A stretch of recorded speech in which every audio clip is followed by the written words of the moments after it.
Վարչապետ Նիկոլ Փաշինյանի երկաթուղու կոնցեսիան Հայաստանին վաճառելու առաջարկին հարցազրույցի ընթացքում անդրադարձել է Ռուսաստանի արտգործնախարար Սերգեյ Լավրովը, փաստորեն կշտամբելով Հայաստանի ղեկավարին, որ նման հարցերը ոչ թե ուղղակի Ռուսաստանի հետ են քննարկում, այլ հրապարակային հայտարարություններ են անում։ Любые вопросы, которые интересуют армян, можно обсуждать, в том числе и ситуацию с Южно-Кавказской железной дорогой, Հայերին հետաքրքրող ցանկացած հարց կարելի է քննարկել, այդ թվում նաև Հարավկովկասյան երկաթուղի ընկերության հետ կապված իրավիճակը, որը ռուսական երկաթուղիների կոնցեսիոն կառավարման ներքո է։ Եվ մենք զարմանքով լսում ենք, թե ինչպես են այս հարցերի մասով, դե եթե դրանք արդեն իսկ առաջացել են, նախապես սեփական գործընկերոջը դիմելու փոխարեն հրապարակային հայտարարություններ են արվում այն մասին, որ մենք կվերցնենք, դա ընդհանրապես մերն է եւ մեզ 2 միլիարդ են պարտ։ Ես հասկանում եմ, որ սա տնտեսական վերլուծության վրա հիմնված գնահատականներից բացի նաև որոշակի զգացմունքներ է առաջ բերում մեր քաղաքացիների մեջ, եւ ես եւս բացառություն չեմ։ груди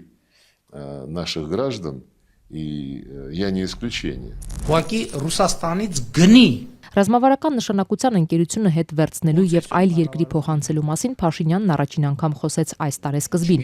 Մոսկվան կտրուկ մերժեց կառավարման փոխանցումը, հայտարարելով, որ եթե նման բան տեղի ունենա, ապա Հայաստանը ստիպված կլինի վերադարձնել ռուսական բոլոր ներդրումները, որոնք մոտ $400 միլիոն են։ Արձագանքելով Փաշինյանը նշեց, որ Երևանը հաստատակամ է, սեփական երկաթուղիները տնօրինելու հարցում այլընտրանք չի տեսնում, իսկ ներդրումները վերադարձնելու մասով վարչապետը ակնարկեց, որ եթե Մոսկվան այս պահանջը պնդի, հնարավոր է, որ մեջբերեմ Հայաստանի կողմից անվճար տրամադրվող որոշ բաների համար էլ Հայաստանը սկսի տարեկան $2 միլիարդ ուզել։ Թե ինչի համար կարող է Հայաստանը $2 միլիարդ վարձավճար պահանջել, Փաշինյանը փակագծերը չբացեց։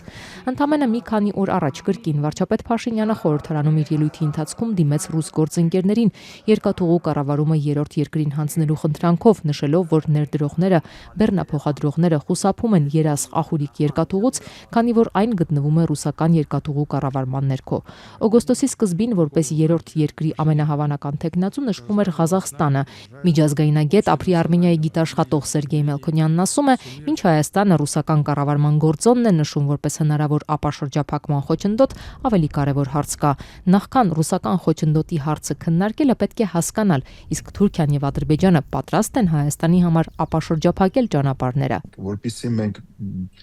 արդյոք վստահ լինենք, որ դա խոչընդոտ է, մենք պիտի առնվազն ունենանք որոշումներ հայտարարված Ադրբեջանի եւ Թուրքիայի կողմից, որ իրենք բացում են Նախիջևանի հատվածը եւ Գյումրի կարճ հատվածը։ Նմանատիպ հայտարարություններ եւ նույնիսկ լուրջ քննարկումներ ոչ Ադրբեջանում, ոչ Թուրքիայում դեռ չկա։ Հիշացնեմ 2022 թվականին համարը դեռ մենք Թուրքիայի հետ պայմանավորվել ենք, որ երրորդ երկրի քաղաքացիների համար սահմանը կբացվի, անցել է 4 տարի։ Ինչը վերաբերում Նախիջևանին, ապա Ադրբեջանում դա նույնիսկ չեն քննարկում։ Եվ ես չեմ մտածում, որ Ադրբեջանում հիմա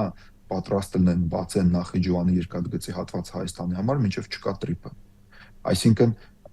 դեռ չկա քաղաքական որոշում, որ մենք հասկանանք, որ այո, մենք տեսնում ենք, որ ճանապարհները բաց են եւ Հայաստան տարածքով չեն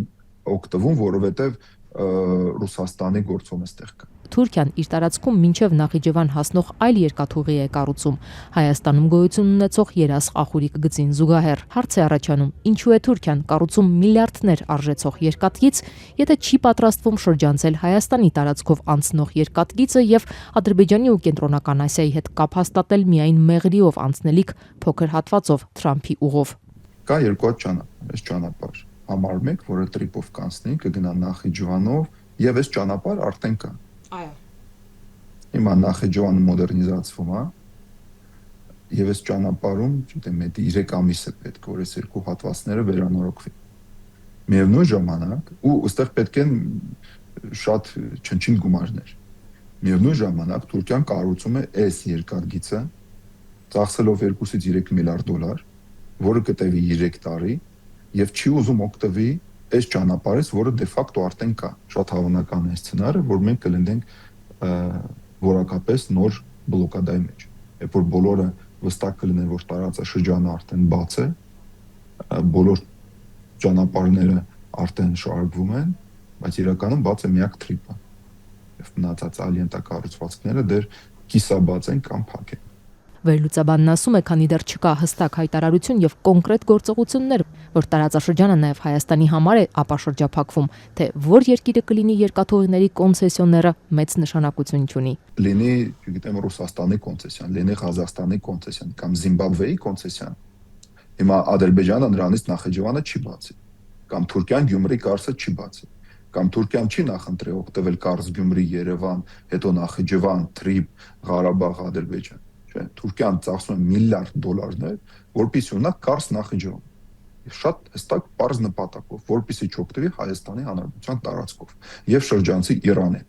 Հիմա այստեղ ում ձեռքում են գտնվում այս